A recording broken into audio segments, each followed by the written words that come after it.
Still a developing story. We start with news that North Korea today fired almost 20 missiles off its east and west coasts, one of which landed in waters south of the de facto maritime border between the two Koreas. With more, our Bae Eun-ji is standing by at the Defense Ministry.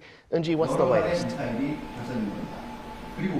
Devin, South Korea's military said North Korea fired at least 20 missiles, including at least 3 short-range ballistic missiles, into the East Sea. One of the ballistic missiles landed in international waters south of the northern limit line, the de facto maritime border between the two Koreas, just 57 kilometers east from South Korea's eastern city of Sokcho.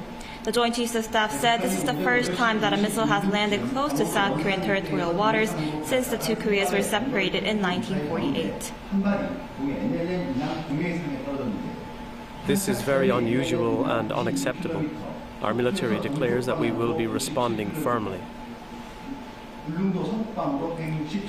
Despite a warning at around 1:30 p.m., North Korea fired around 100 artillery rounds toward maritime buffer zones in the East Sea that's been set to ease military tensions. South Korea's military said this is a clear violation of the inter-Korean agreement signed in 2018.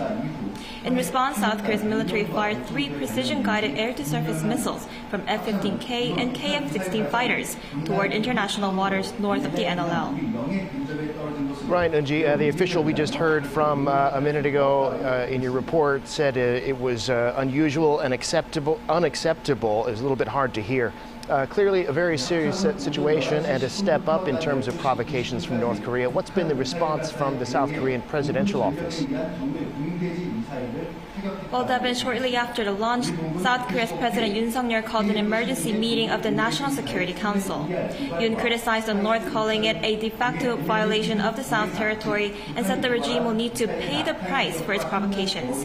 He also made it clear that North Korea's attempt to divide South Korean society, as well as the South Korea-U.S. alliance, will not succeed, and urged the military to be ready for any additional provocations from the North.